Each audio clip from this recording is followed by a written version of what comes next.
What up? We are in effect on a Monday night.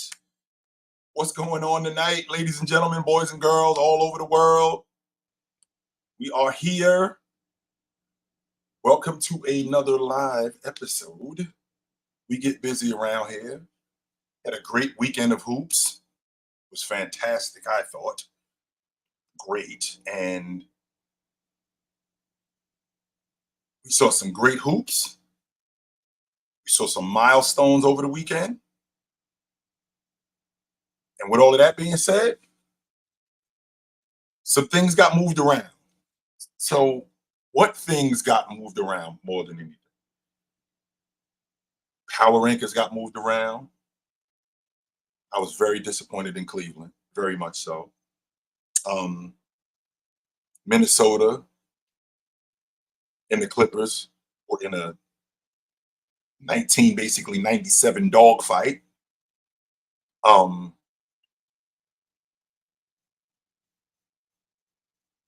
We already seen what happened with the Lakers and the Denver Nuggets, but we'll get to that in a little bit.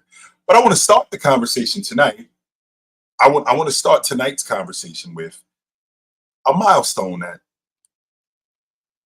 that everybody's talking about, and I don't think that we'll recognize the significance of it. I don't think that we'll recognize the significance of it until I don't think we'll recognize the significance of it until he's gone.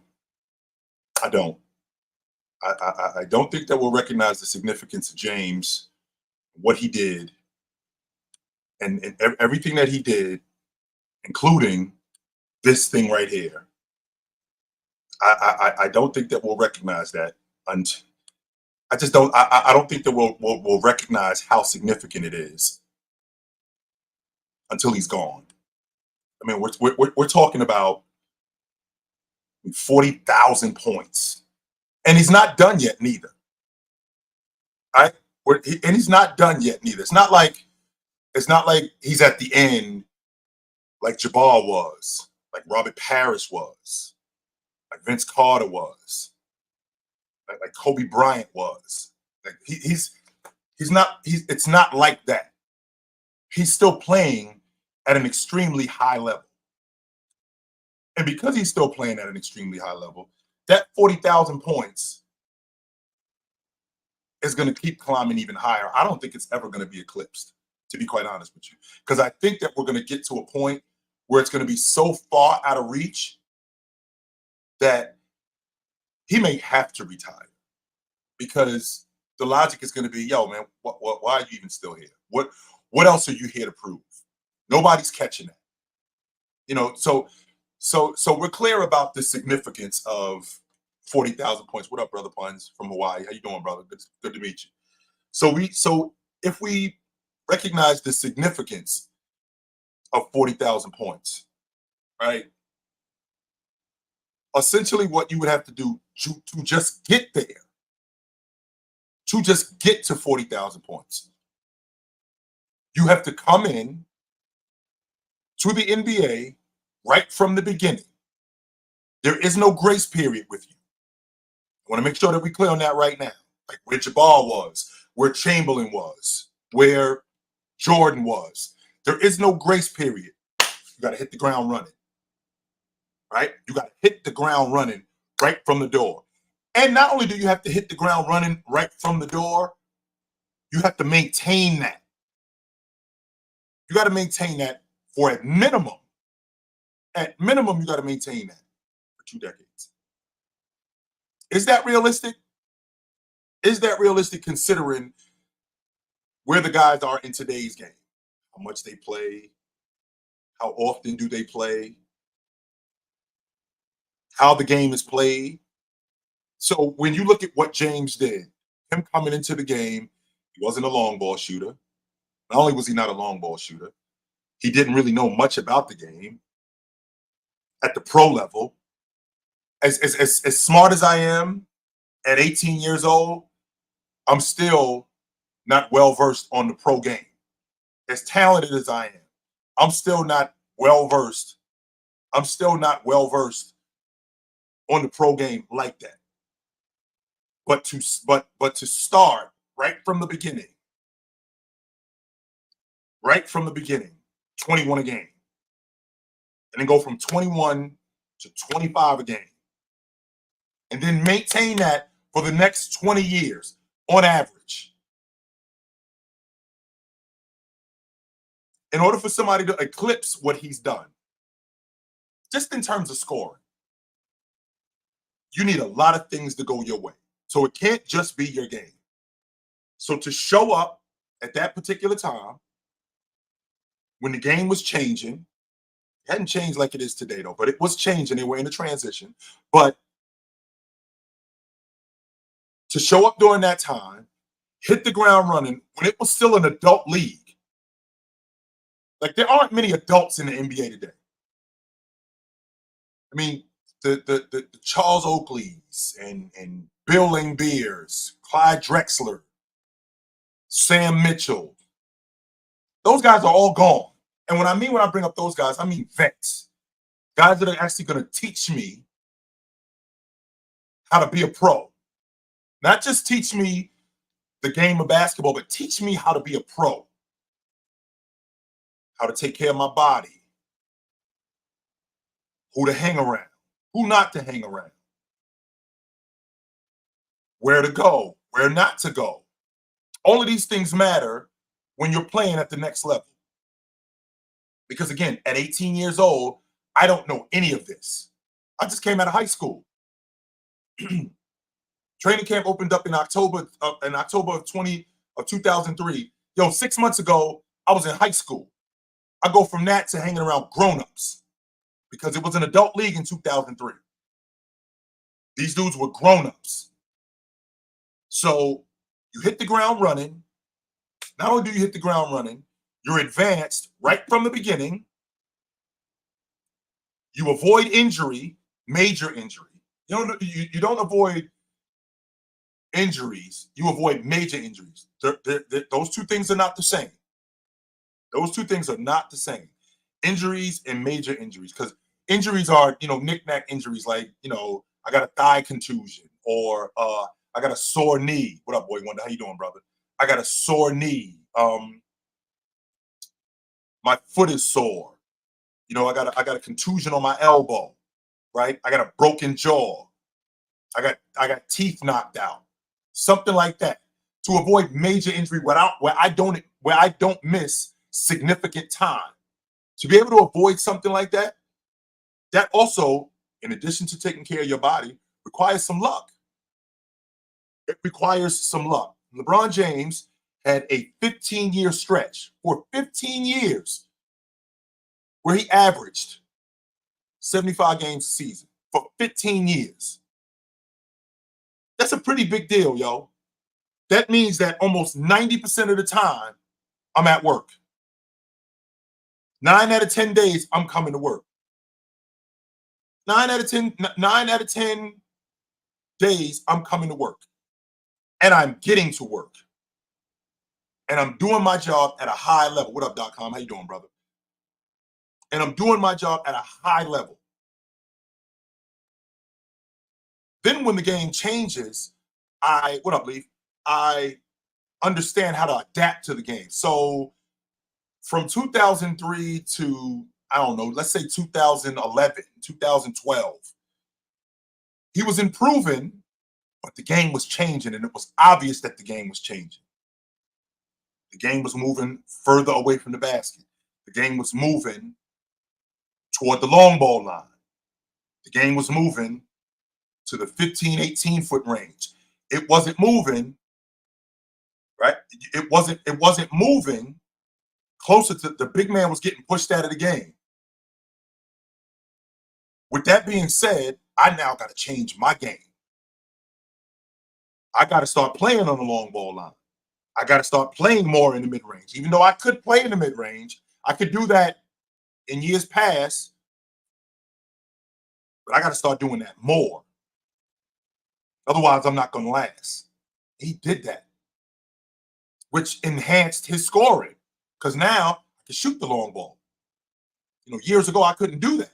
Now I can shoot the long ball, which helped his game and increased his scoring. So when I think about how good he's been and to eclipse 40,000 points, and I don't think he's over yet. I don't. I do not think that he's finished. I do not think he's over. I think that there's more to come. I think James is going to play. If I had to guess off the top of my head, I think James is going to play another 2, maybe 3 years. To be honest with you, I don't think he plays 3 more years. I'd be surprised if he played 3 more years. I think he's going to play 2 more years, and I think he's out. I do. And I don't see a world where he averages like 15 a game. I just don't see that. Because we're talking about the same dude who at 40,000, and by the way, we still got 6 more weeks left in the regular season. So that 40,000 points, that could be 40,300, 40,400. So to eclipse something like 42, 43,000 points, is that ridiculous to think? Well, remember this, right? I want you to remember this. Remember that I think he's averaging something around 55 to 60 games a season. So in the next, I don't know, 120, 140 games over the next 2 seasons, if he played 70 games at 18 a game, that's 3,000 points. So that's 3,000 more points. So if he retired in 2 years with 43,000 points, that means that the next person, because KD is not gonna eclipse what James is doing. KD is more apt to catch Kobe Bryant, right? Crack the top 5 than he is to catch James. To think that I would live in a world where, 25,000 points is meh.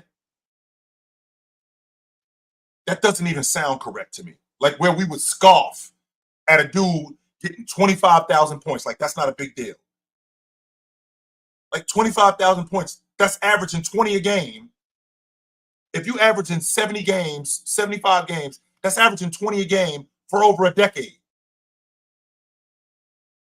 But I could be living in a world where a dude eclipses 25,000 points and it's like, so no big deal. Or a dude eclipses 20,000 points. It's like no big deal. And I don't see I don't see a world where I'm living in, where I'm gonna see what he did, where I'm gonna see that again in my lifetime. I just don't think so. Because remember, LeBron James broke Jabbar's scoring record. It took him almost 40 years to do it. It ain't like it took him 5 or 10 years. It took him almost 40 years to do it. 40. So if my math is correct, Jabbar broke Chamberlain's record. Right? Jabbar broke Chamberlain's record, his scoring record. He broke it in 84. It took him 11 years to do that. Right? After Chamberlain, 73, 74, it took 11 years to do that. It took Jabbar 69 to 84. It took him 15 years to do that. And it took James, 20 years? It took him almost 20 years to do it. And in the process of him doing that, he's still going. I think that and before that, again, nobody had done that in almost 40 years. Jordan was close, but Jordan retired. He had that year and a half off in the early 90s when he quit from 93 to the middle of 95. And then he quit again from 98 to 2000. That's another 3.5 years that he's not playing. So I don't see anybody doing that again in my lifetime. For it to be that much, I just don't. I don't see that again, and what it's going to take. So to real Balco, just so you know, Balco, I don't know if you know this, but Kevin Garnett has done you a disservice. He 100% has done you a disservice to bring up Balco. If I'm not mistaken, Balco shut down 20 years ago. Balco was investigated. Right? Balco was investigated by the FBI. The FBI raided Balco. They found names. They found steroids. Place was shut down. Balco was over. That was 20 years ago. So now this is the same FBI who investigated LeBron James and found nothing. I'm 100% confident that if they investigated him, they didn't investigate him half-ass. I think they investigated him the same way they investigated Balco. They didn't just come knocking on the door like, are you taking drugs? No, I'm not. Okay, you straight then. No, I'm pretty sure that they got with I'm pretty sure that they got with who they needed to get with. They did their due diligence, and when they found nothing, they stepped off. And they put it out there as the FBI. We found nothing. And they stepped off. So for Kevin Garnett to come out and say, yo, he on that Balco, Kevin Garnett is doing a disservice to the people in the basketball community because, number one, people listen to you. So you got to get your facts straight, brother. You need to get your facts straight. Know that Balco shut down almost 20 years ago. Number two, to say something like that, you better be able to back it up, yo. You better be able to back it up. Because if I was out here talking about you like that, and I don't have nearly the following that you have with Paul Pierce. I don't have nearly that kind of following. But if I was out here saying stuff like that about you, there's people who listen to me. There are people who listen to me. And I would be doing a disservice to my people if I did something like that, if it wasn't true. And you're doing a disservice when you say stuff like that. And you can't say stuff like that in jest. You can't say stuff like, yo, he on that Balco, he on that new juice. No, man. That is out of bounds. That is out of bounds. And that needs to be cleaned up. 100% it needs to be cleaned up. With that being said, James, congratulations, brother. I don't think that anybody's going to do what you did, at least not in my lifetime. And I don't think I'm going to be around to see the next person do it again or do what you did, to do something similar to what you did. I don't think I'm going to be alive to see it because what you did is just astronomical. So KG and other greats want answers. What answers do you need? What are the answers that you're looking for? Every last one of these guys real, and I shouldn't even be addressing you right now because this is nonsense. This is not why I'm up here. You are with the slander crowd, and I shouldn't even be addressing you with this, but I'm going to address you. With that being said, every last one of these dudes, every last one of them, were taking supplements. My issue has never been toeing the line. My issue has always been crossing the line. And I think a lot of these guys toe the line. I think James toed the line. I don't think he ever crossed it. I don't. And if he did cross it, we would have found out about it. I'm not on the fence about that. With what technology is today, not only with what technology is today, with the amount of sources and the amount of people who are involved in what's going on in the world today, if he was crossing the line, we would have found out about it. I'm sure of it. We definitely would have found out about it. So the answers that you want, I take care of my body. You didn't take care of your body. I got lucky with hitting the genetic lottery, and I moved toward taking care of my body, and I didn't cheat the game. So the fact that I didn't cheat the game, I'm straight. So I'm good, Joe. So since we're talking hoops, let's not undersell, right? Let's not undersell that ass whooping that the Golden State Warriors had put on them by the Boston Celtics. Let's not undersell that. To go into their building and get stomped the way that they do.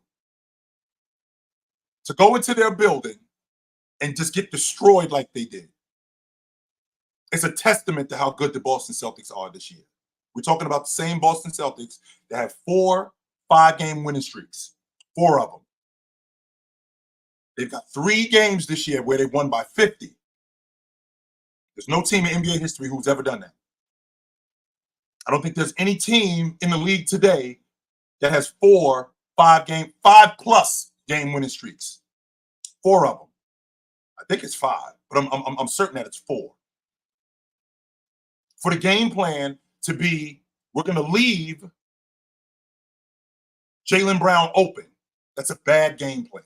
Because the one thing that you dudes constantly, when we talk about Jaylen Brown as a player, when we talk about, I think Jaylen Brown is a top 20 player in the league. One of the things that you guys do when you talk to me about Jaylen Brown, the thing that you complain about with him the most is what? He's got a weak what? I'm all ears, guys. Jaylen Brown has a weak what? I never hear a word out of you guys about his mid-range game. I never hear a word out of you guys about the long ball that he shoots. I never hear a word about that. What I do hear is he got to tighten up that handle. That handle is weak. That's what I hear from you guys the most. The handle is weak. He got to tighten up that handle. He turns the ball over. So for the game plan to be, we're going to let him shoot. What do you mean you're going to let him shoot? You're going to let him shoot wide open shots? Because Jaylen Brown has got a damn good mid-range game. And he can knock down the long ball. Damn good mid-range game and can knock down the long ball. So because he's got a damn good mid-range game and knock down the long ball, the game plan can't be let him shoot. It can't be. You got to come up with something else. And it was obvious, and it's obvious that you guys, I'm not on the fence about this. It's obvious. I'm not on the fence about this when I say this, but it's obvious that you guys didn't take them serious. They took you guys seriously because they know what's at stake here. And to be honest with you, I was apprehensive about it. And the reason why I was apprehensive about it, because it seemed to me, even though Jason Tatum, and since he showed up in the league, since Jason Tatum showed up in the league, he's 4 games, not including the NBA Finals, he's 4 games over 500 against the Golden State Warriors. But it was something that I felt like it was something in recent years about Steph Curry that whenever he saw Steph Curry, it just looked tricky. It just looked tricky. And I was apprehensive about yesterday. I'm thinking to myself, I'm not sure that the Celtics can pull this out. And not only did they prove me wrong, they proved me wrong emphatically. And this is without Porzingis. This is without Porzingis. No Porzingis. None whatsoever. And they straight destroyed that Golden State team. And to hear Steph Curry say exactly that, they did to us what we used to do to other teams. You know what that tells me? That says to me, you sound like the dude that's over the hill. Yo, I used to be that fresh. Yo, girls used to look at me like that. Yo, I used to be that strong. I used to do that to other people, which means I ain't that good no more. I ain't like that. And yesterday showed that there's a level to this, and we're not on that level. To lose to the Boston Celtics is one thing. To get blown out by 50, we can't undersell that. To get blown out by 50? 50? Jason Tatum, Jaylen Brown. I think they left the game in the middle of the 3rd quarter. And we didn't see them for the rest of the afternoon. We didn't see them dudes for the rest of the afternoon. And they still managed to win by 50. And I don't want to undersell their defense. Yo, Steph Curry just had a bad night. Draymond Green just had a bad afternoon. They just couldn't hit shots. The reason why they couldn't hit shots was because of Boston schemes. That's why they couldn't hit shots. Making Moody take tough shots. Making Klay Thompson who, lo and behold, Steve Kerr definitely did it. He basically sent Klay Thompson to the minors, which is the bench. What up, Goat? Hey, I did not forget about you, brother. Don't think for 1 second, Goat, that I forgot about you. I did not forget about you, brother. But like I was saying, he basically sent Klay Thompson to the minors by putting him on the bench and letting him come off the bench, which is where he was ridiculously productive. Ridiculously productive. But I knew it wouldn't last because what was going to happen is exactly what happened. He was going to start playing good. What was Steve Kerr going to do? Right back in the starting lineup. What happens when he goes back into the starting lineup? What happens when he goes right back into the starting lineup? You see it. You see it. I'm out on this dude real. Get out of my league. Get out of my stream, yo. Beat it. Get out of here. Get up out of here. So you see it. Yeah, he gone. Don't worry about him. He out. So we can't undersell like losses like that. And for me, in what I've seen in the past, losses like that retire guys. Losses like that shut guys down. Losses like that expose a lot of things about a team. And to lose by 50, Curry can't get an open look. And the open look that he gets, in addition to the open look that he gets, he's covered, constant switching, pushing him further and further away from the basket, shutting down guys like Moody, making Klay Thompson take tough shots, making those guys take tough shots. We can't undersell that. We can't, because I'm confident that you guys, right? You guys in particular, who come on here, who listen to me, or in my chat, if the Boston Celtics, if the Golden State Warriors go into Boston yesterday and smoke them, what would I have heard from you guys? I'm sure that I would have gotten an earful from you guys. Boston Celtics ain't it, chill. I told you that they were this. I told you that they weren't that. I told you. Jason Tatum is soft. These guys are a fraud. But the fact that they go in there and beat that Golden State Warrior team by 50, you know what I hear? Golden State is old. It was just a bad night. And it's crickets. We just got finished talking about that goal. We spent 20 minutes on that right before you showed up. We did. We spent 20 minutes on it. It would have been, it's now crickets. So I'm not going to undersell what that was. And that was an ass kicking of epic proportion. Of epic proportion. And a light was shown on who Golden State really is. A big light was shown on who they really are. And who are the Golden State Warriors? They're former NBA champions who the best years of them are past them. They have a favorable schedule moving forward, and it's going to look different. It's going to look different. They're going to look like a team that can compete, when in reality, their best days are behind them. Their best days are behind them. I could get behind losing when you're talking about a team in Golden State with that kind of core, with Draymond, with Steph Curry and Klay. I could get behind a lot. Yo, we had a bad night. I could get behind that. We had a bad afternoon. We just couldn't get going. And you lose by 15.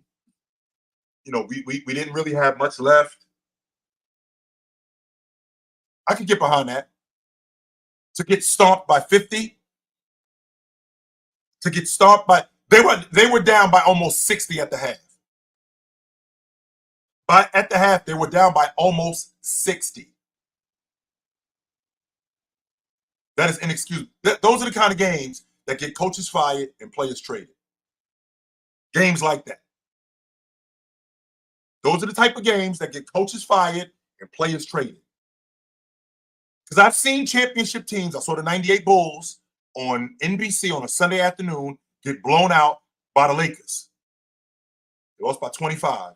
I saw the Miami Heat in 2006 against the Dallas Mavericks get smoked by 30 or 35, one of those two. I saw the Golden State Warriors in 2017 with KD on opening night against the San Antonio Spurs, get smoked by 29. To lose by 50? To lose by 50? Come on, man. That is inexcusable. Inexcusable. Absolutely not. And you Golden State Warriors fans, this is exactly the logic that you need to hear. Exactly the logic that you need to hear. And since we're on the subject of you being disappointed, I am so disappointed in them Cavs. I'm so disappointed in the Cleveland Cavaliers.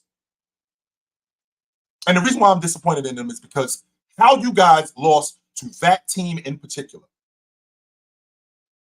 That team in particular, this is the same team that roughed you up last year in the playoffs. These are how many guys they dressed yesterday. 8. That's it. That's it. These are how many guys they dressed yesterday. The Knicks did. These are how many guys played. Because remember, Jaylen Brown got hurt. In the first, basically the credits are still rolling up on the movie. The credits are still rolling up in the movie. And Jaylen Brown, you know who not Jaylen Brown, Jalen Brunson. You know who Jalen Brunson was? He was the black guy in the Scary Movie. He didn't even make it past the credits.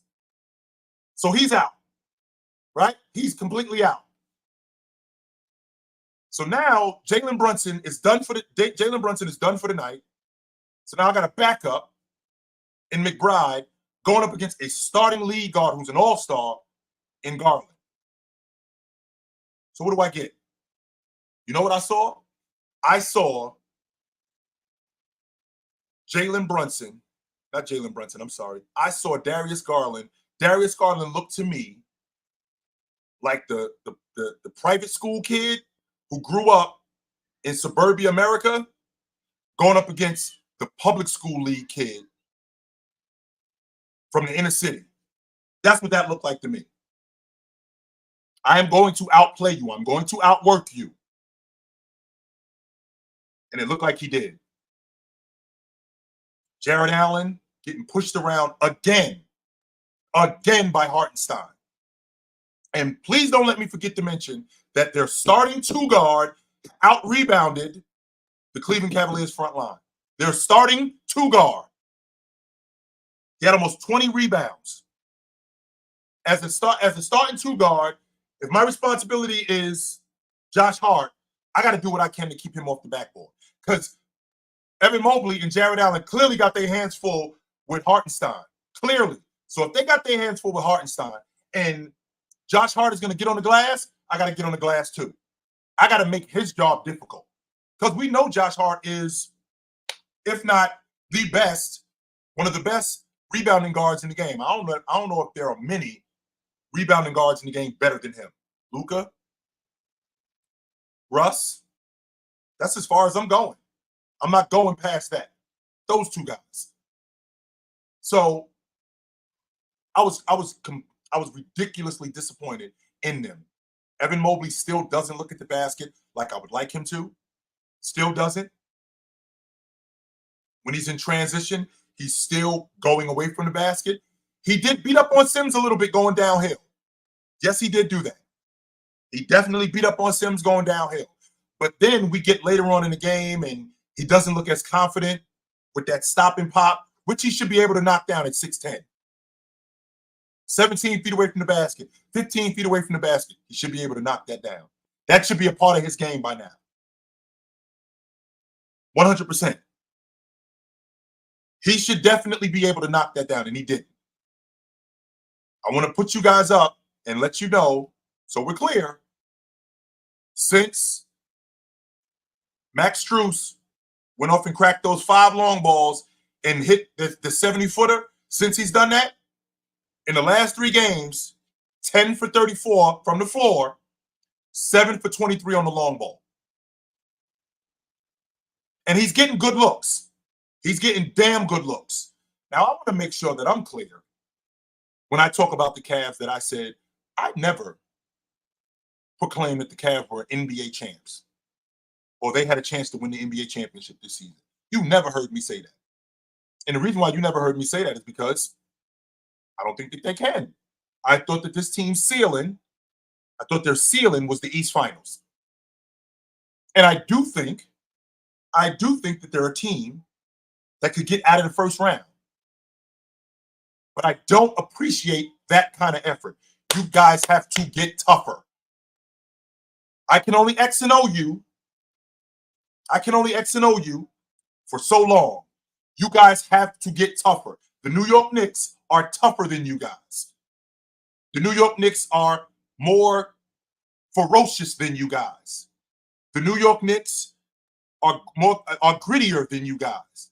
And because they are, that's the difference in them beating you. Hustle points, second chance points. Don't get me wrong. Josh Hart only had one offensive rebound yesterday. One. But the fact that he's got 19 rebounds and 18 of them was defensive, it's inexcusable. Inexcusable. Hang on for a second. I got a super chat real quick. Justo said, Knicks bully Cavs again. Seems like nothing's changed. It doesn't. To be honest with you, Justo, it doesn't. Do you think that two-man lineup is a problem, and are the Knicks the deepest team in the NBA? Well, one, I don't think you're the deepest team in the NBA because you're not healthy.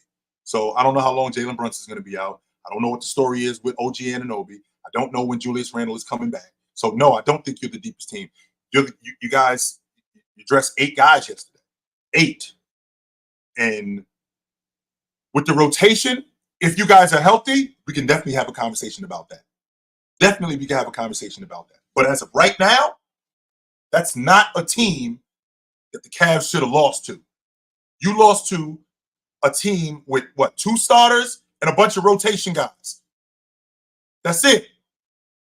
You got manhandled, and you got to get tougher. I'm still down with you. I'm still down with the Cleveland Cavaliers, but you guys were disappointed yesterday, and it starts with Darius Garland. You have to get tougher. What you are right now is not. You are not tough. You are not gritty. You are not down to do the dirty work. You are not down to sit in a chair, to get your feet moving, get your hands busy, and match the intensity of that lead guard in front of you. You are not down to do that, because if you were, you wouldn't have gotten roughed up like you did yesterday. You would not have. You would not have. Evan Mobley, Jared Allen, you guys have to be tougher. What I saw yesterday from you was I saw Hartenstein push you guys around. That's not good enough. That's not good enough. I can teach you technique. I can teach you how to slip blockouts. I can teach you how to block out. At the end of the day, stick your nose in there and go get the basketball. You didn't do that. You got pushed around. And that's not good enough. It's not. It's not good enough. You guys have to be better. And in order for you guys to be better, you have to, and it starts with being tougher. That's what the problem is with you dudes. Y'all ain't tough. That's where the problem is. That's where the problem lies with you dudes. Lastly, I actually saw a 90s game in 2024, and that was the Minnesota Timberwolves and the Clippers. I was so happy to watch that. I was so happy to watch that. I thought that was fantastic. I did. Because as much as we talk about the Minnesota Timberwolves offense and how stagnant it can be, just so you guys know, they get better pick and roll action than the Clippers. I think the Clippers are 14th in the league in pick and roll action, which is what we play dominantly. They held James Harden to 0 for 10. 0 for 10. That was a battle yesterday. And I'm on record saying this. Malik Monk, you need to be on alert, brother.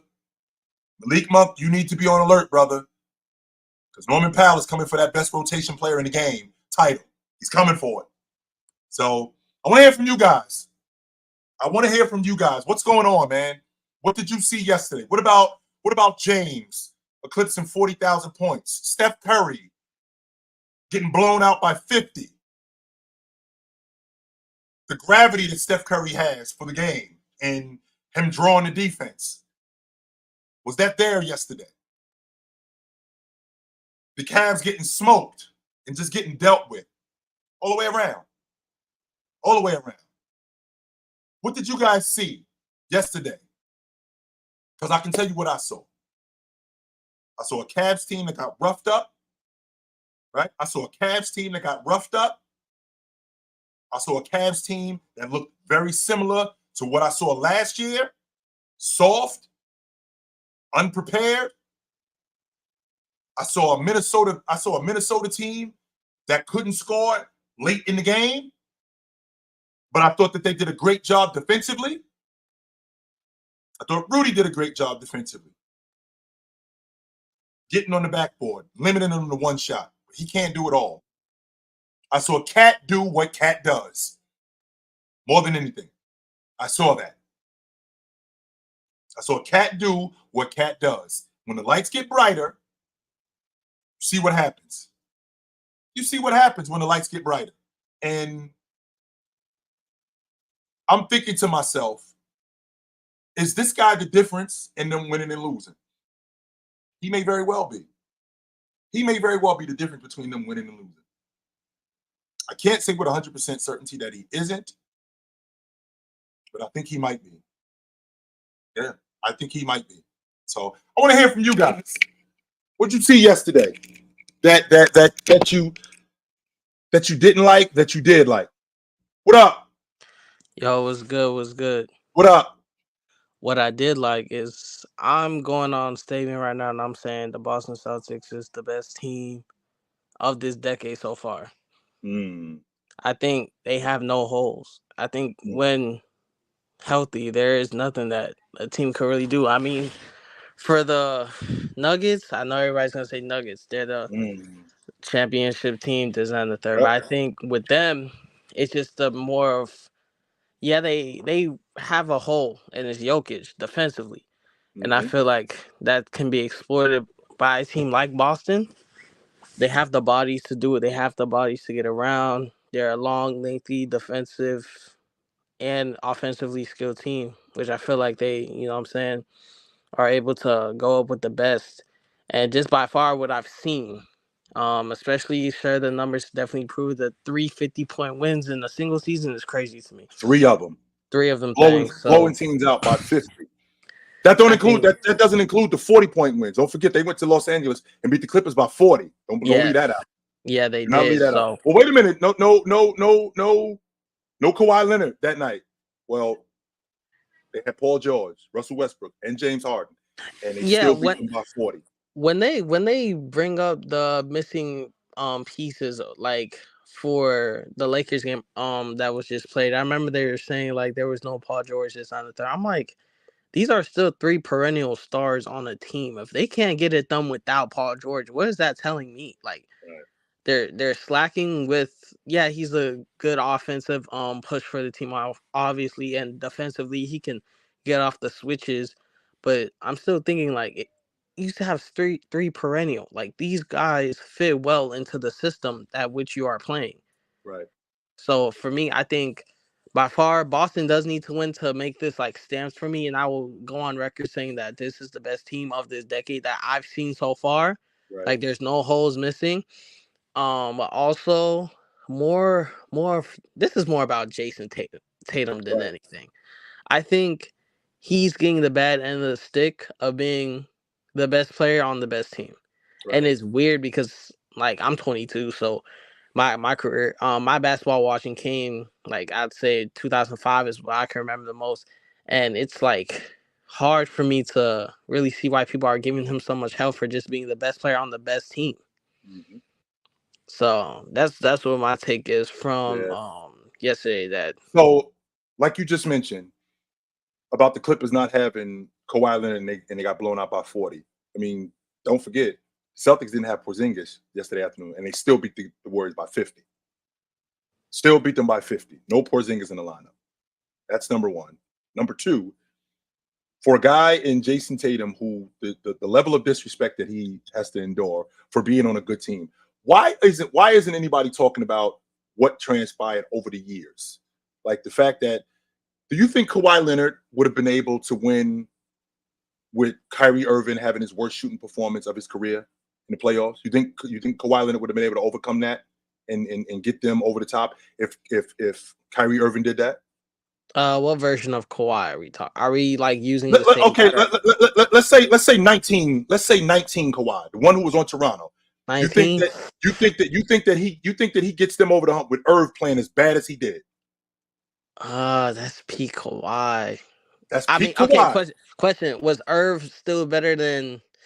this is gonna be a bad comparison, but was Irv still better than Kyle Lowry? You think within his back? Because that was his. Even if he was, let's just say for the sake of argument, he was that performance that he had, where he had the worst shooting performance. You think Kawhi Leonard could have overcame that?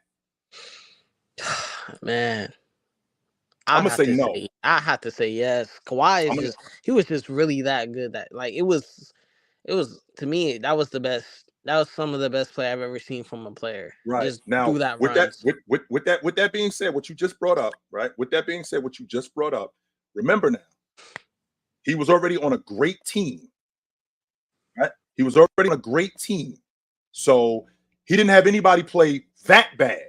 And Siakam played great, right? Siakam played great. Van Fleet played great. Yeah. Let's see. Siakam played great. Norman Powell gave them really good minutes. Gasol and Ibaka gave them really good minutes. Not Gasol and Ibaka. They wasn't on the Celtics. But he's running with guys like Marcus Morris and Jay Crowder. This is who he's running with. Yeah. And by the way, Gordon is hurt. Gordon's not in the lineup. Yeah, Gordon was hurt. Yeah, Gordon's not in the lineup. So Leonard's got a second year. Jason Tatum. He's got Kyrie Al Horford Irving. was playing though, right? Al Horford. He's got Al Horford, the dirty work guy. He's got Jason Tatum, who's in his second year. He's got Jaylen Brown, who's in his third year, who's giving you like 13, still 15 a game. He was still 3 right? and D. So and we're beating Milwaukee with Giannis with that team. Which I think Kawhi was a better player than Kawhi would have been the best. 100%. I believe that. So that's the thing. I think Kawhi was the best player in every series he's played.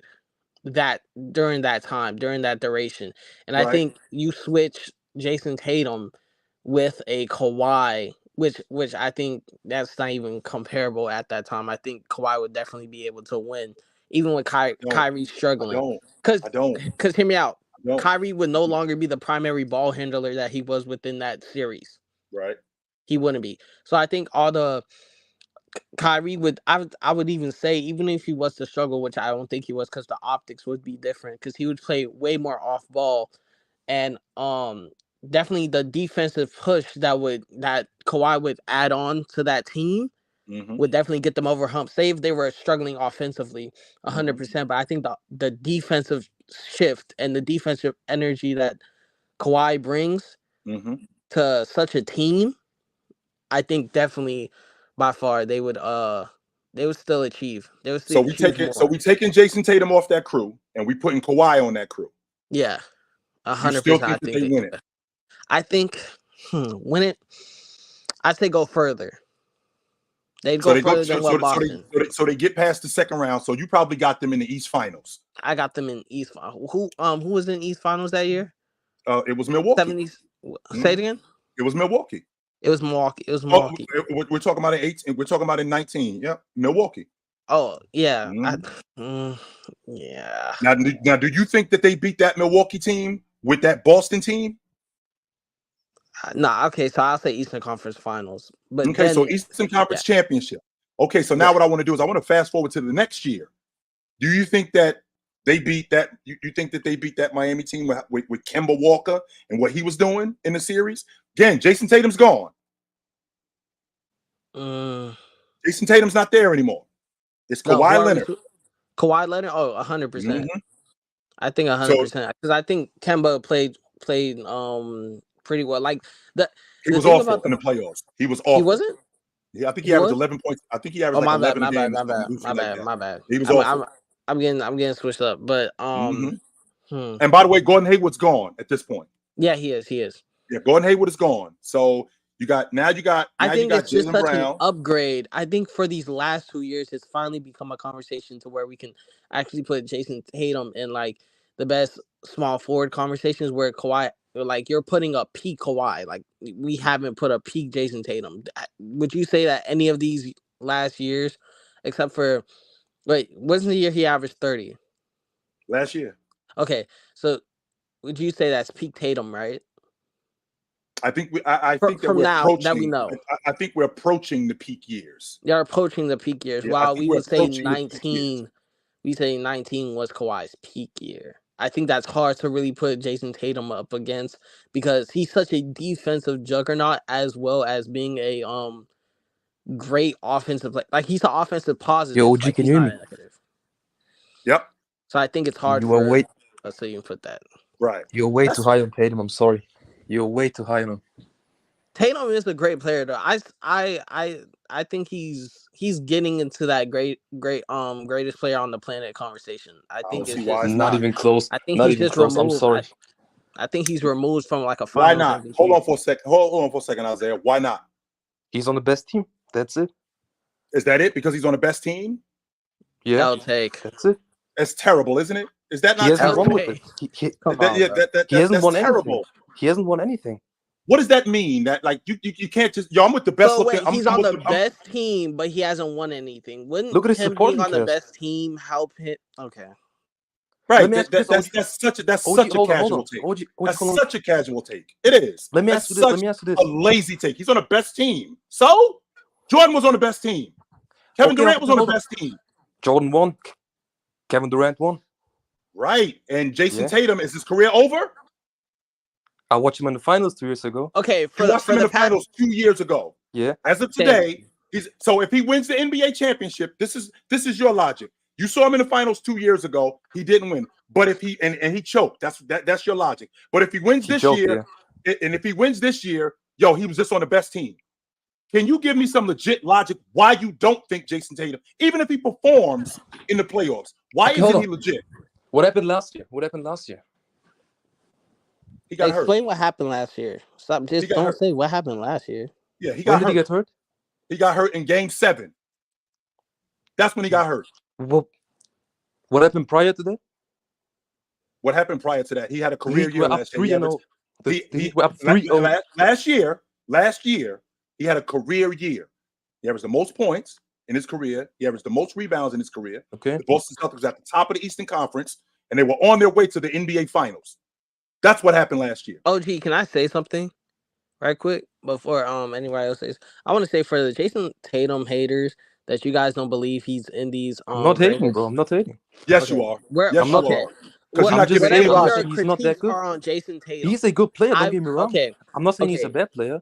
Okay, fine. But he's not top 10. Now you're bugging. Okay, but name 10. Hold on, Isaiah. Isaiah, hold on for 1 second. Oz, name 10 players better than him. Do it. Okay, Jokic, Embiid, Giannis, Durant, Shea, Booker, Luka. Booker is easily better than Tatum. Keep going. Okay, who else do we got? Let me think. Mitchell. I'm gonna take Mitchell. Kawhi.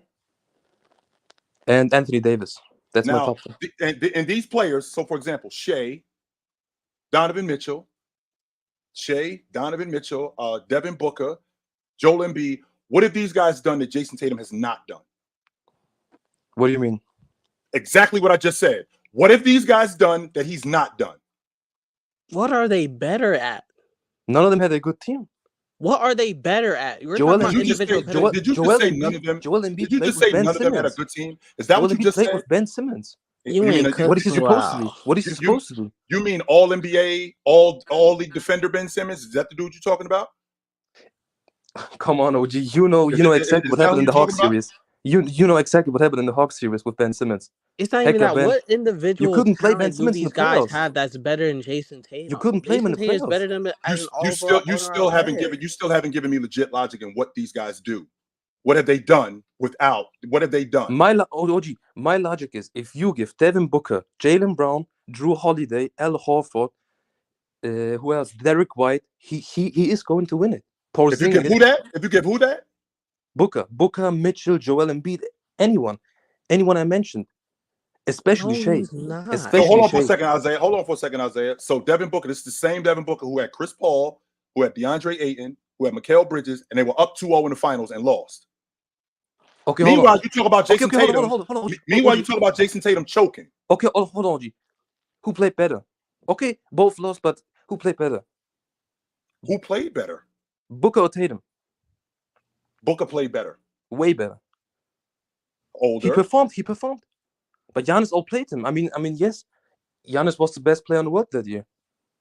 Giannis, and he's going to outplay. And Giannis, who is the best player in the world, 100%, he is going to outplay who's ever in front of him because he's the best player in the world. But He Booker didn't did still outlook. the thing. But Booker dropped also, 40 twice. Booker dropped 40 twice. This and logic is not making sense to me. It's not. Well, not only is it not making sense, Jason Tatum is the same guy who we saw him against Giannis in the playoffs. Did we not? We did, yeah. And he was the best player on the planet at that point, was he not? Yes, he Has was. outplayed him. Has outplayed him. Did he outplay him? Giannis was hurt. Throughout Giannis was hurt.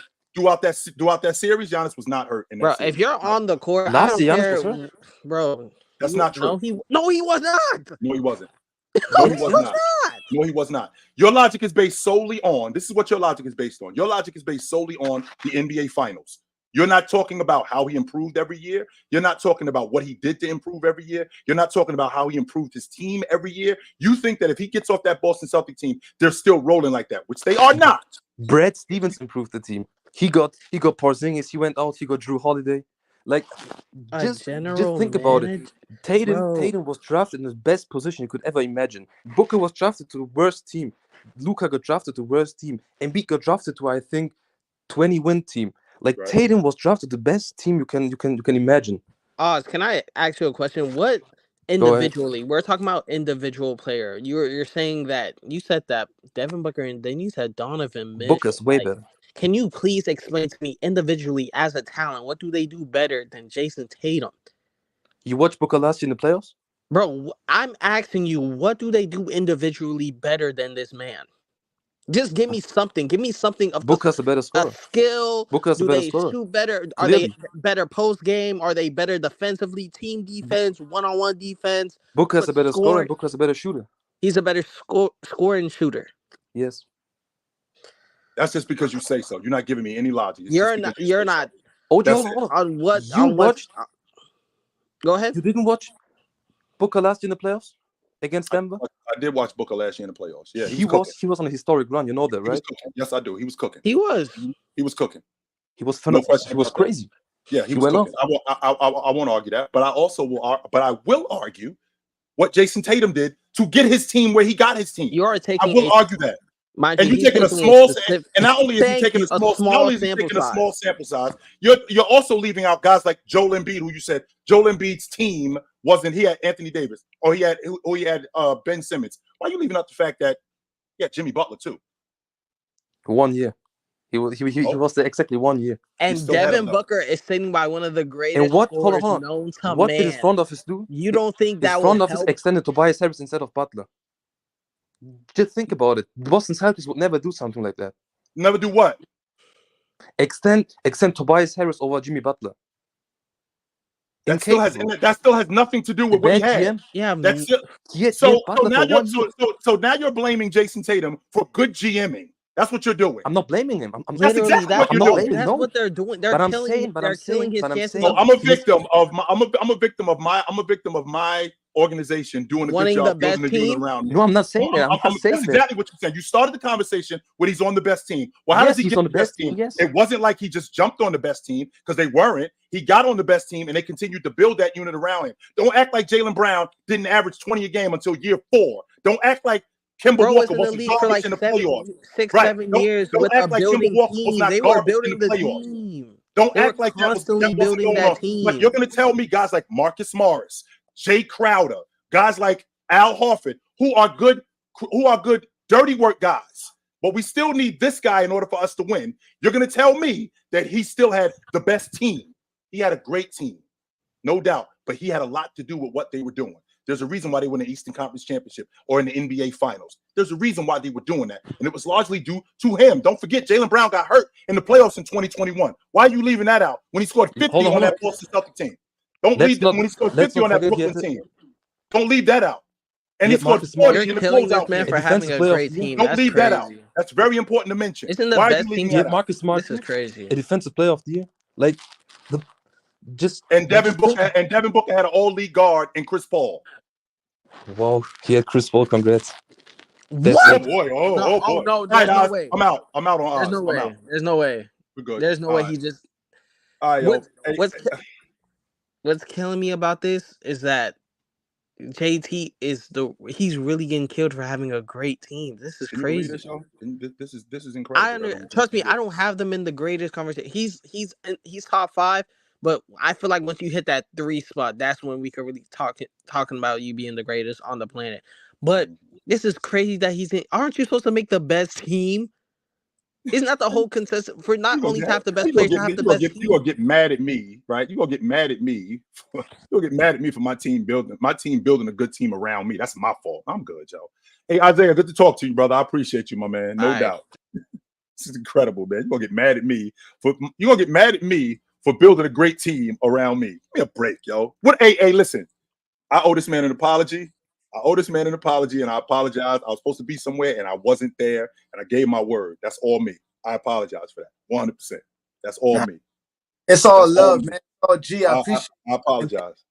Thank you for bringing me up, brother. I appreciate it, man. It's all love, man. It's all love, man. I know you're a busy man. You're a superstar. You didn't know that? No, I'm not. Yeah, listen, when I got off your live last time, my son was like, "You was on Chilltown show?" I was like, "Yeah, I know Chilltown a little something." It's my man. He was my man. No way. He smiled. He was like, "That's real cool." And I was like, "That's how popular you are, even with the younger generation." My son's 16 and he knows who you are. So that's dope. That's dope, man. I mean, I'm glad I brought you up because I want to discuss this gravity logic because I didn't really see much of it yesterday. I didn't. I mean, I see it a lot, right? I see a lot of the gravity. I didn't see much of it. I didn't see much of it yesterday. I didn't. It was 17 minutes of rotation. That's not enough to orbit and create any kind of gravity. That's I didn't really see much gravity yesterday. You know what I saw? But it seems like he has gravity when he has his center of his universe, which is Draymond Green. As soon as Draymond Green comes back, now they're in sync. Now they're playing good basketball. But they met a juggernaut yesterday. Boston looked real good. It's levels, go. It's levels to it. And yesterday was obvious, right? Yesterday I watched the team that y'all ain't there. What them dudes, and if I'm not mistaken, Curry actually said it. I remember when we used to beat teams like this. You know what that sound like to me? That sound like the old dude going, "Yo, I remember when I used to run that fast. I remember when I used to get chicks like that." That's what that sound like to me. Go straighten me out, brother. Listen, you know, every so often a team gets their behind kick. It just happens. You show up, you lose by 20. That nothing works. No shot goes in. You turn over the ball. Everything looks like it didn't work. Right. But to lose by 50. Come on, man. Come on, yo. On national television. On a primetime game, too, by the way. It wasn't like the game was a primetime game. They gave it to you and they didn't stop because their bench came in and kept it going. Yes. Like that 50 could have very well been 25 or 20 to make it respectable. No, it stayed at 50. And I think what they did was they made a statement that, listen, number one, these dudes right here, they ain't us. These dudes ain't on our level. So let's get to the bottom of that. Number two, we serious. We are serious. And since we're on the subject of being serious, y'all dudes need to start getting serious about the fact what 40,000 mean. I don't think y'all know what 40,000 mean, yo. I don't. I think you dudes know about scoring. I don't think you dudes really know what 40,000 really means. I don't think y'all know. I don't. You see the shirt. You see the shirt. In order for the next guy to do this, right? And we was doing some numbers, right? And I know you a numbers guy, Goat. In order for the next guy to do this, one, he's got to come in from the door, right from the door. He got to be that dude. And for the next 20 years, he's got to average 30 a game on average, just to get to 40,000. For the next 20 years. That's playing like 65 games a year. Yes. 65, 70 games on average, he's got to do that. I'm not going and go. I take good care of myself, brother. I do. And I think I'm going to be around for a while. I don't think that I'm going to see that. Remember, James broke Jabbar's record. He just broke Jabbar's record this season. Mind you, it took almost 40 years to do it. Well, it took almost 40 years to do it. Well, I mean, technically, he broke it in '84 at 31,000. To break 30, he could have, to get to 38,000. Yeah, that's a little bit different. It's close to that. But again, whoever's going to do it, like you said, has to have 20 years of elite prime scoring, right? Because remember, Goat James is going to have 20 straight seasons at 25 per game. These how many guys in the history of the game did that? Nobody. And mind you, Listen, he's played 70 games per season. That's his average. If you take his 1,470 games and divide it by 21, you're going to come up with 70 games. That means I'm playing in 3 out of every 4 games every year. And he had 3 shortened seasons. Remember that. By the way, there was 3 short seasons in his career. So any player that comes in and does it, they have to play 20 elite scoring years. How many players average 25 for their career? Like 15? He did it for 20 years. Goat, are we gonna be living in a time where 25,000 points people scoff at it? Never. I hope not. If you're a real basketball fan, 25,000 shows where your greatness, and 30 shows your eliteness. Right. You see what I'm saying? But 25,000 is still the marker. 25,000 says a lot. I will never, as long as I'm around, I will never scoff at 25,000 points ever. That will never happen. I can't do that. So they get mad at me when I tell them Gravity Boy has to get to 25,000. If Gravity Boy, what kind of gravity you got? You can't get 25,000 points for your career, and you played 15 years already. We're talking about your boy Steph here. I know it. I know it. Yeah, we ain't there yet. We still not there yet. Like I said, man, still are not there. Listen, like I said, pour your tears into the cup of no one cares. 40,000 is the mark.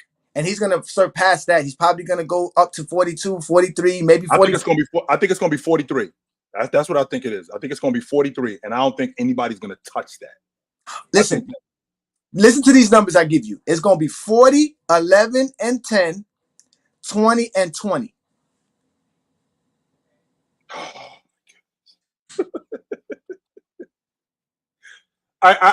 There's nothing that I can say, brother. I can't say nothing, go. Because it's just going to be ridiculous. It is. At this point, they gotta just bow out. There's nothing they can say anymore. Right. The man's name's all over the record books. 40,000 points. That's always gonna stand. Like we're gonna talk about this for decades. Are you ever going to reach this mark? We're gonna ask people: is this player ever going? Is Wemby gonna get there? Like I said, you got to average 30 a game you got to average 30 a game for 20 years just to get to 40 racks. I don't see it happening. I don't. I'm good. Yeah, I don't see it happen, especially with the way basketball is going. It's still team oriented. Right. Nobody's trying to jack up shots just to jack them up anymore, man. Players are playing team basketball. And remember too, they're changing the rules to favor the defense. They're already in discussions with that. So these 125, 130 point games, we're about to see that go the other way. Good luck. Good luck trying to stop somebody that could pull up from 30. Good luck. Good luck with that. Good luck. I don't know. I just don't see the players are just going to keep getting better. They're not going to get worse. They're going to keep getting better. What they need to do to save the NBA, they need to literally go to amateur basketball and tell them you need to change your rules to FIBA and NBA rules. So that the college kids, the high school kids, the AAU or whatever, they're all playing against people who actually are doing these moves, so that when they get to the league, they're able to do it. They've seen it. You see, when you get to the league, now you got somebody with a gather step. You ain't had to worry about a gather step throughout college. You ain't had to worry about a gather step throughout AAU. You never got to worry about none of that stuff. They need to. We don't do it. That's why the European players are coming in ready, pro ready. We're gonna find out. Hey, go. You know where to find me at, brother. If nobody knows, you listen, and I do. Listen. You be on everybody else's show. You need to show up on Friday Night Exposure. I do. Right? What time? What time? You need to have fun on a Sunday afternoon with us, because we just smoked another MJ fan the other day. Oh boy. Trying to talk basketball, but they can't. What time? We do Sunday noon. That's the GOAT James Kingdom show. And then we do Friday Night Exposure, which is with me, with the Exposer, 9 p.m. Eastern time. Or here on YouTube or on TikTok? YouTube. Everything's on YouTube. We don't do TikTok, man. I'm not with those TikTok guys, man. Those guys don't talk basketball, man. Okay. You know that. I do know that. Yes, I do. Yes, I do know that. My fault. So, all right, brother. I will see you. My man. I know where to find you. Maybe 40K. Your guy will never get there, guys. 40K. Good luck. Good luck. All right, brother. What up? Chill. What up? What up? Chill. We got to talk about Luka. What about him? You want to talk about a guy who could score 40,000? Mm-hmm. That's him. I don't think he's gonna be around that long. I don't Okay, think his body gonna hold up. So that was my only concern. He's a little soft, right? Mm-hmm. All right. His game is slow today, right? So it's not about athleticism. Right. So it's not like it's gonna get sapped over time and he's not gonna be able to play because he's not athletic anymore. That's just not gonna be the situation. His game will age. Yes, his game will age really well. Yes, but my point is, if somebody's gonna do it that's in the league today, right, he's the one that could, and here's why I think he could. I'm not saying he will. What is he? 25? I think he's 20. What's Luka? 25? 25 years old. Okay, he's 25. He's got 12,000. Mm-hmm. You said somebody's got to average 30 a game for. So we need another 15. So we need another 15 years. We need another 15 years at 30 a game. We need 15 more years of that, just to get the 40 though. Just to get the 40, not to pass James. Just to get the 40. Okay, so LeBron has 3 seasons where he averaged 30 or more. Mm-hmm. Luka has 3 right now. Right. Right now. The last 2 in this year, yes, he's got 3. Mm-hmm. Okay. Mm-hmm. His free throw attempts are increasing each year. Mm-hmm. His 3-point attempts increasing each year. Mm-hmm. His scoring efficiency improves each year. Mm-hmm. He scores more points than LeBron does in less minutes. Right. There's a chance he can. I'm not saying he will. I have the same concern you do. And the way the game is going, it's more likely that he'll continue to score 30 plus. It's I don't not know, that he's gonna. Before you go any further, they are changing the rules. They already. If you say so, I don't believe it. I'm not. This isn't coming from me. I'm not like Kevin Garnett and them dudes that do backhand stuff. No. This is actually confirmed that they're in talks to change the rules to complement the defense more. Because I'll believe it when I see it, Chill. It's too easy for the offense.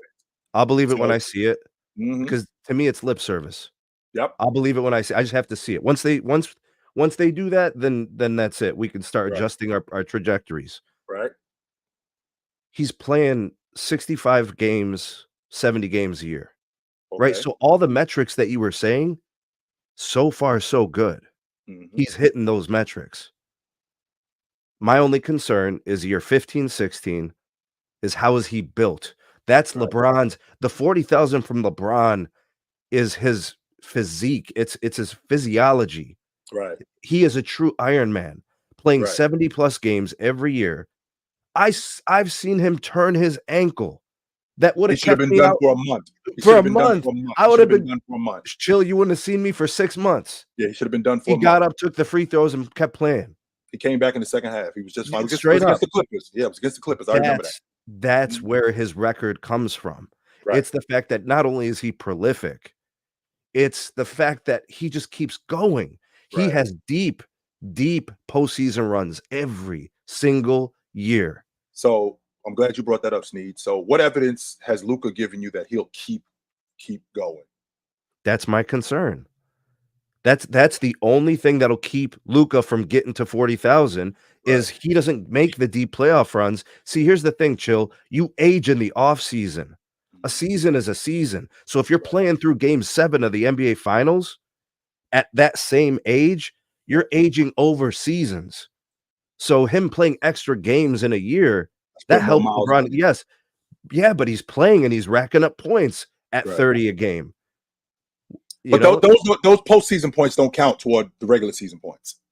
But I'm talking about like the 70 plus, right? They're making playoff runs. He's got to make the playoffs, right? They're competing. They're trying to get seeding. When you're on a crappy team, you might sit out the last week of the year.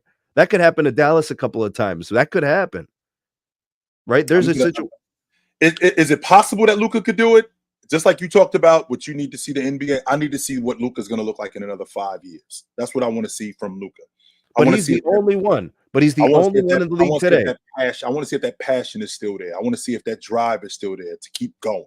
Luka, I saw Luka play in person, Chill, and it was incredible to see how easy he scores. To be honest with you, and this includes Joel Embiid, this includes Jason Tatum, this includes Kevin Durant. I think Luka, there is nobody in the game who scores easier than him. It's so easy. I'm sure of it. Of all the guys. And there's some dynamic scorers in the game. There isn't anybody that I see in the league that scores easier than Luka. Nobody. I agree. Chill. Thank you, bro. Thanks all for right, having brother. me on. You know where to find me at. What up, Dre? What up, Chill? What up? I got two questions. So first question, did the Timberwolves kind of like disappoint you against the Clippers yesterday? No, they didn't. I saw those are the kind of, just so we clear, you're going to have to win games like that. I think they're going to be in games like that in the playoffs, right? So I think that was a measuring stick for them yesterday afternoon, to show that, we could be in games like this. Can we win? I mean, at the end, I saw that Cole Anthony runner from 14 feet. I was like, what the hell are you doing there? Right? But it's obvious that they could stay in games, because Rudy's going to do what defensive bigs do. He's going to clean glass. He's going to run the floor. The thing that I'm concerned with, and I said this a month ago, they got a third-year inconsistent shooting guard, and they got a number 2 in Cat who will disappear from time to time. That's the thing I'm concerned with them the most. Right. I think PG was on him, and he missed like 8 straight shots in a row, something like that. We can tell because Cat is like, he's way bigger than PG, so there's no way PG should be able to kind of like hold him defensively like that. You sound muffled, Dave. I can't hardly hear you, Dre. I can't hardly hear you. I'll get back to you, though. I will. What up, Minor? My man, what's going on, Chill? What's up, brother? You know, I keep looking at Boston, man, and that game against the Warriors. It's been a long time since I seen somebody put a whooping on Steph Curry like that. That was an ass. I That mean, was boys, wasn't it? I mean, they put him over their knee. But I think the reason a lot of negative backlash that Jason Tatum is getting, and Boston in general, is I think the general feeling of them is they're extremely talented. I think they might be they're definitely in the East. They're definitely the most talented team in the East, and maybe second, maybe third best as overall as far as talent. Right. But their late game execution and their basketball IQ, I question. I think if they don't run into Miami, if they don't run into the Nuggets, they're going to fly through the playoffs. We can't. I don't. If you're the champs, you can't avoid nobody. You can't, man. And don't get me wrong, there are bad matchups, Minor, and I can definitely get with that logic. There have teams been in the past that have avoided teams where it's like, it's a good thing that they have to deal with them. The Rockets in '94, there's a good thing that they have to deal with Seattle because Seattle owned them, right? Had their number. It's a good thing that Seattle didn't have to see Phoenix because Phoenix owned them in '96. So sure, you can definitely avoid teams and it be in your favor. I could definitely get with that logic. But in this day and age, where we are with this Boston Celtic team and how complete they are, there isn't a bad matchup that I see for them.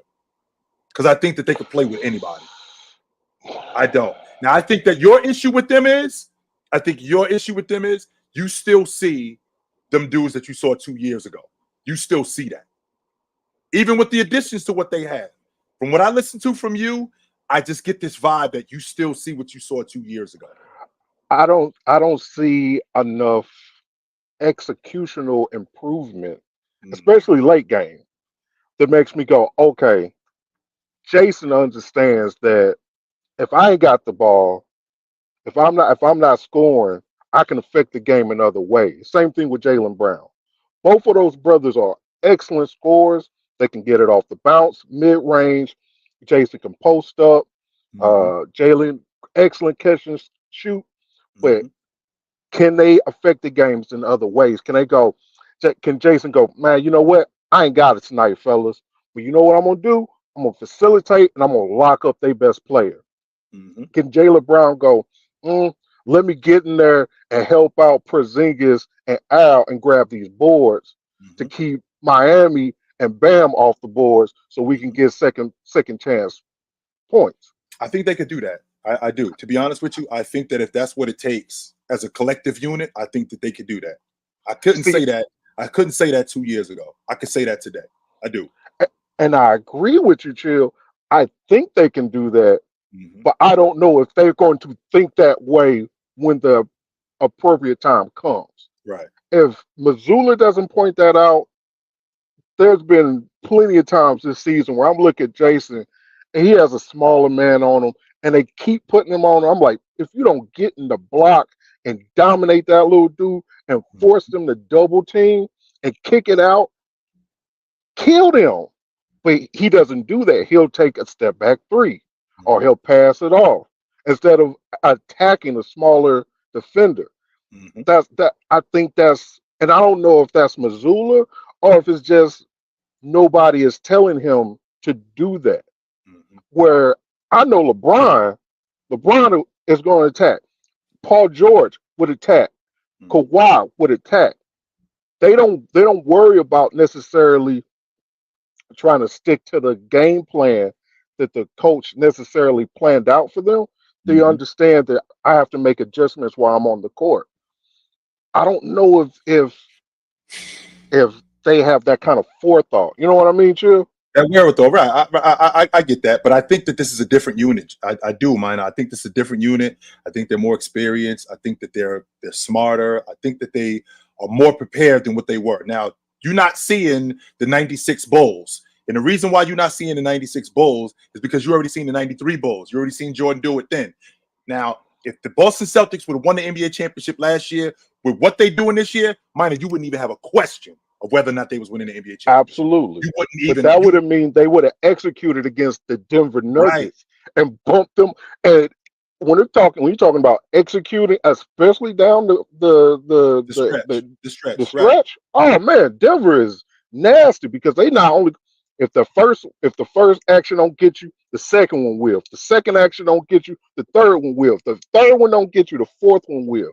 They go through their actions systematically to where they're going to get a bucket. Is it going to be a three? Is it going to be a layup? Is it going to be a dribble handoff? Is it going to be a lob to Aaron Gordon? They're going to definitely get something. They're going to get something. And if the game is close, I don't know if Boston would do that. I think if they go, I think I've seen them go maybe two, maybe three actions into their play. Why do we have to? Why do we have to? The question I'm having, Minor, is why do we have to do that much? I think about it the same way I think about Luka. Like again, I see 38, 12, and 11. I'm like, why does Luka have to do that much? We don't need 6, 7 options. We're good with 2 or 3.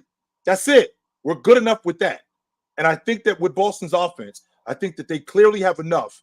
Even down the stretch. You don't win 47 games on pace to win 65 games and closing out games, not being able to get it done when it counts the most. I think the Celtics got the best record in the league at home. I think they only lost 3 games at home this year.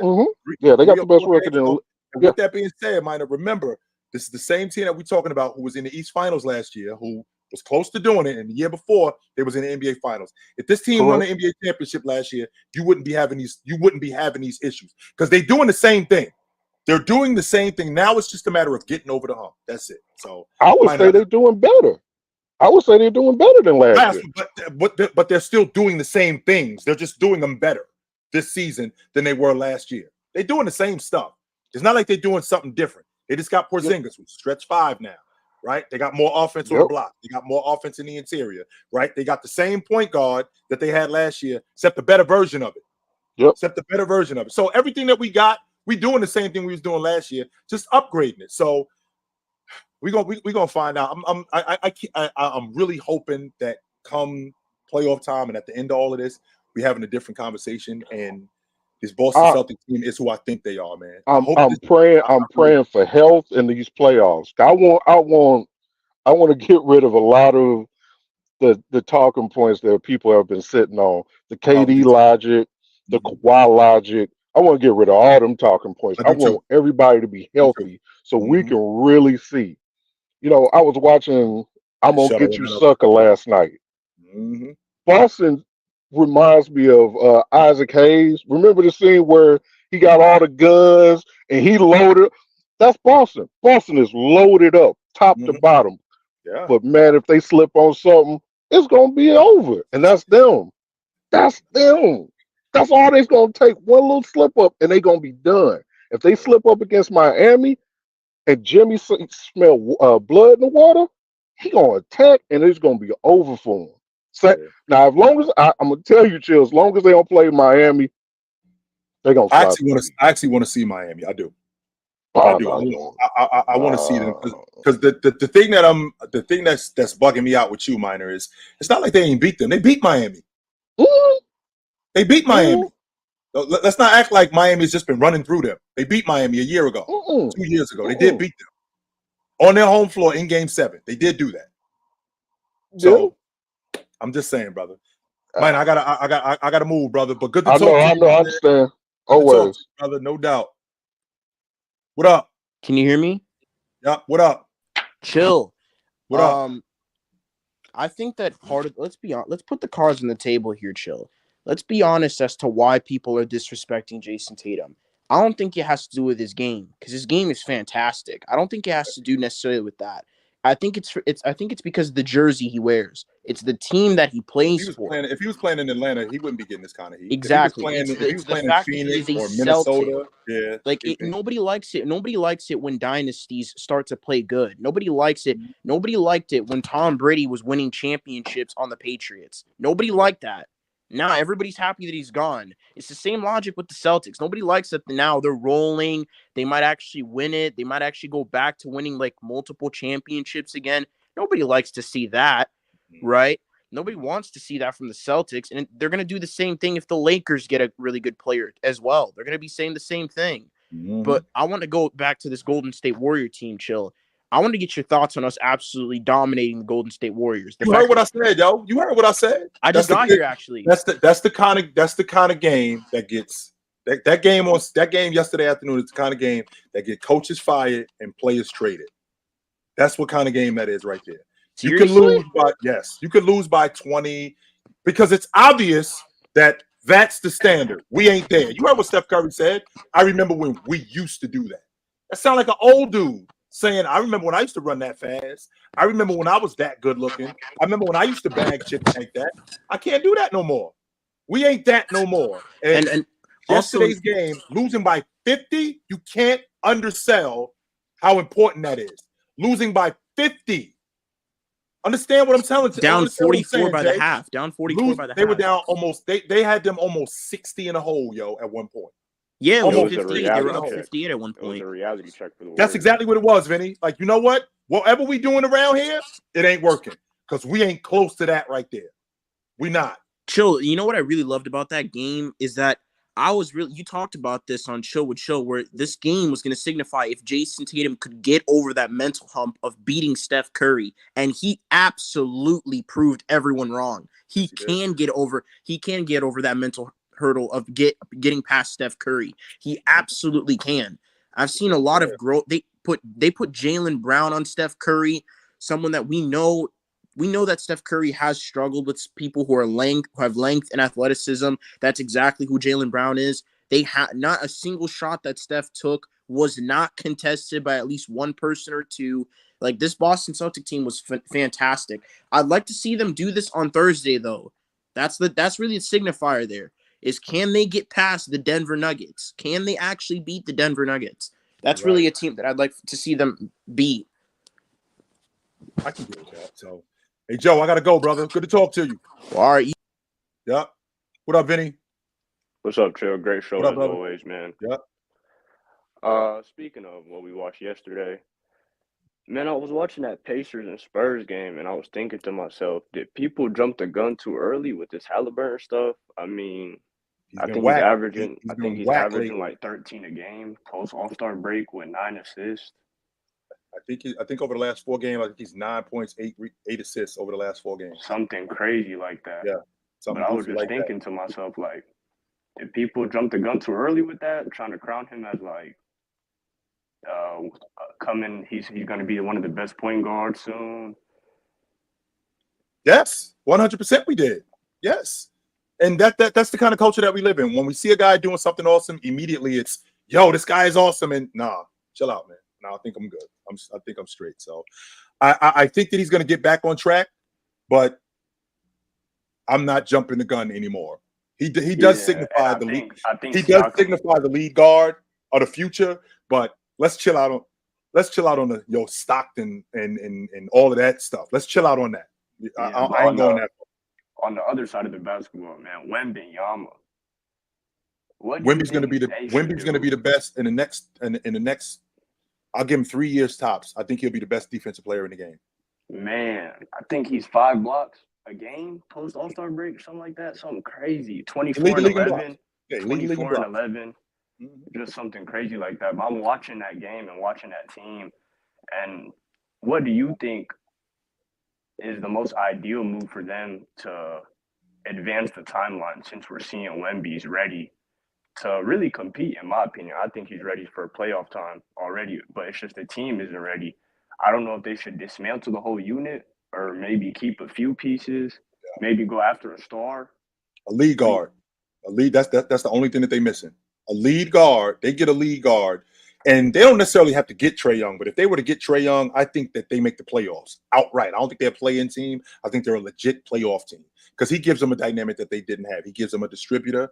He gives them a legit playmaker, a guy who knows how to play with a big guy like Wemby. I think that thing becomes something completely different. That's the thing I feel like that they're missing more than anything. Do you think the Vassell kid works with Trae Young in the mix, or you think that if Trae Young come into town, they got to get off of Vassell? Yes. I still think it works because he's a distributor. And Vassell can play off the ball, and I think Trae Young will be looking for him and getting him more involved in the game. 100%, I believe that. Yeah. Yeah. Good to talk to you, though, brother. All right, brother. You know where to find me at. Couple more, and I got to bounce. What up? What's going on? I tuned in a little late tonight, but I heard the guy talking to you about the Celtics. He mentioned when things are going wrong, can Tatum and Brown affect the game in other ways? I just found that a crazy take, especially about Tatum. I'm talking about the guy who leads the team in points, rebounds, assists. You look back at the playoffs last year, off games. Game 4 against Philly, 18 rebounds. Thunder game this year. If you watch that fourth quarter, SGA was killing all game. Shut the door on him last 5 minutes. He didn't score. Shut the door on him. He didn't score a bucket. He had those 2 free throws. That was it. Jason Tatum shut him down. When I brought that up, everybody thought I was crazy. If you go back and watch that game, Jason Tatum shut the door on him in the last 5 minutes of that game. Yeah, and I think your point earlier was spot on. People look at this team as it was 2 years ago. It's not the same group. It's not the same group, yo. It's not. It's not the same group. Jaylen Brown is not the same dude he was 2 years ago. Jason Tatum is not the same dude he was 2 years ago. He's not. He is not. If he was, don't get me wrong, I'll see some things from time to time that I saw in the past, but that's kind of with anybody. That's kind of with anybody. But when it matters the most, they get it done. I think they get it done this year. I do. Yeah, and I wanted to, and he also brought up the posting up thing, like comparing him to Paul George. Like his post ups have went up more than double this year. But But I was going to ask something about Dame. I don't know if you've been watching. I feel like his foul baiting has been up a lot this year. I haven't really been paying much attention to his foul baiting. The thing I've been paying attention to the most is how inefficient he is on defense. That's what I've been paying attention to the most. And looking at this Milwaukee Bucks team and how they can't protect him. They try, and they try hard. They just can't. They can't. And it's going to show in the playoffs. Come playoff times, it's going to show. All right, man. All right, brother. Good to talk to you. Yup. Last one, and I got to bounce. What up? Yo, Trey, you can hear me? What up, brother? Sure. So I had a couple of things. If OKC, is it realistic that OKC could get swept in the first round? To be honest with you, yeah, it is. Just like it was realistic that the Orlando Magic got swept in the finals against Houston. Don't listen to the ideology of people telling you that, yo, nobody wants to play the Oklahoma City Thunder. No. In fact, these vets are looking at the Oklahoma City Thunder like that. Like, yo, if we're going to get these dudes, we better get them now. Because in a year, in 2 years, they're going to be something completely different. Because they got that whole crew. Jalen Williams, still on his Rook deal. Josh Giddey, still on his Rook deal. Chet, still on his Rook deal. So if we're going to get these dudes, we better do it now. Because these dudes going to be different in another year or two. So I'm not buying the logic that this Oklahoma City team, nobody wants to play them. No, it's teams that, especially older vet teams, that's looking at them exactly like the Rockets looked at the Orlando Magic. Yeah, like if they see Dallas in the first round, like they could probably get swept, right? Or like not swept, but like in 6 max. I think they can get a game or two against Dallas. I think they get. I personally think that they got a legit shot at beating Dallas. I don't love Dallas in that series. I don't. No, I don't. I do not love Dallas in that series. Everything that Luka does, again, what I saw from him, the 38, 13 and 12, 45, 17 and 11. He's got to do all of that in order for them to have a shot to win. And that offsets Irv. That throws a monkey wrench in what Irv has done. I just think Shea and Luka probably just cancel each other out. And I think the difference in that series is the front line, like the front court. You got Daniel Gafford. They acquired Daniel Gafford, PJ Washington. I just think Chet is a little too small. That's why I don't believe in them. Right. No, but yeah. And then another thing I wanted to talk to you about was Milwaukee. If Milwaukee loses in the first round this year again, back-to-back years, gets smoked in the first round, is Giannis out? No, he just signed an extension. He ain't going nowhere. This ain't got nothing to do with Milwaukee. I mean, this ain't got nothing to do with him. You don't think he'll ask for a trade? No, he did. They did what he asked. They did what he asked. They upgraded. They got more scoring so they can get a guy who can go to the free throw line at the end of games because we know Giannis does not want to go to the stripe. So they did that. If they end up losing in the first round and it has something to do with Giannis, he can't ask out. But the way this roster is constructed, they still got to do something in the offseason anyway because I don't see them winning it. I don't. Yeah. Yep. All right, brother. One last thing, Chill. One last thing. Why do you hate Kawhi Leonard? Like, I don't hate him. I don't hate Kawhi Leonard. I think Kawhi Leonard is fantastic. He just hasn't been able to hold up.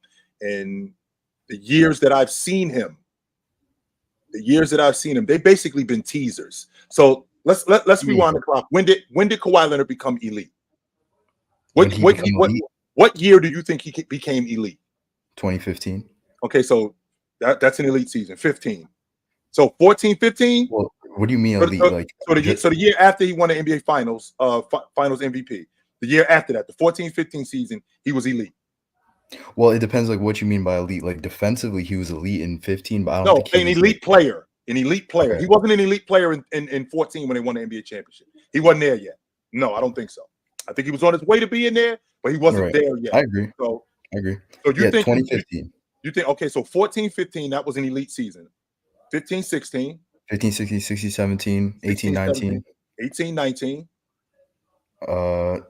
2020. 19, 20. Okay. 2021. Tore his knee up in 2021. That was in the playoffs though. Still tore his knee up. Broke down like he still broke down like he did. What do you mean he averaged 30 in that? I think he averaged 32 and 9 or something against Dallas. And tore his knee up. And tore his knee up against Utah in the second round. Broke down.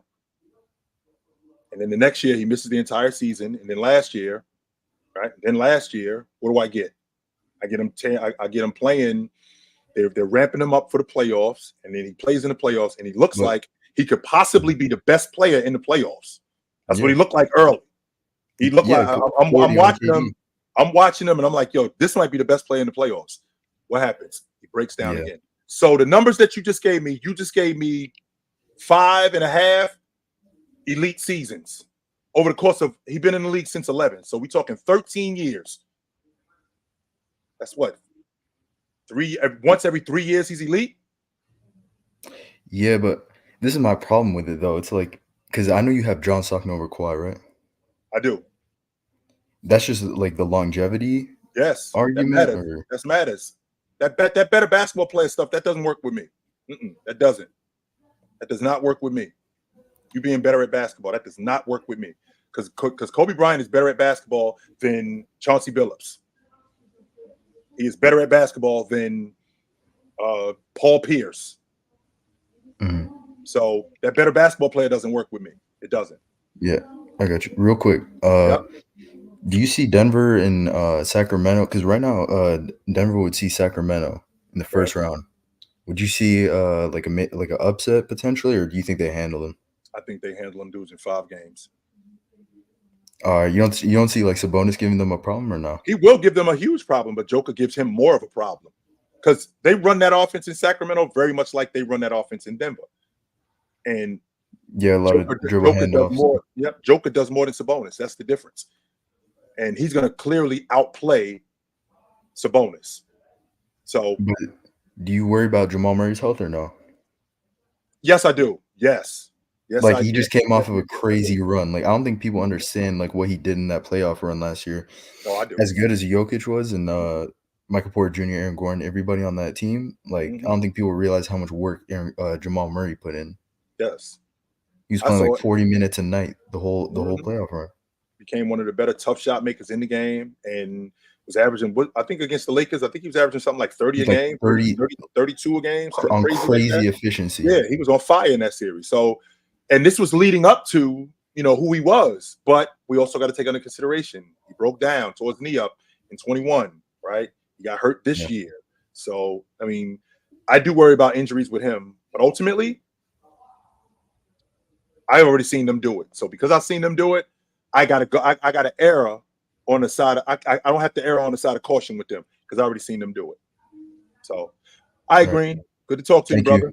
Yep. All right, guys, it's about that time for me. I'm a little overextended tonight, but it was good to see you guys. I absolutely enjoyed having you. Thanks for coming through. We will do this again soon. As you know, if I'm not here, I'm on TikTok. If I'm not on TikTok, then I'm here. And if I'm not here, I'm on Fluent and Chill with my man Tone and the lovely playmaker Haley. And then I'm on Chill with Chill on Wednesdays, right here on YouTube. And then if I'm not there, then I'm on the panel weekdays from 11 to 2. You know where to find me. So drink water, put on a suit, don't drink and drive. Hey, man, call your mother. Call your mother. She's looking for you. And I'll see you guys soon. But until then, take it light. Take it. Good to see you guys, man. Absolutely. This was great. No doubt. Absolutely.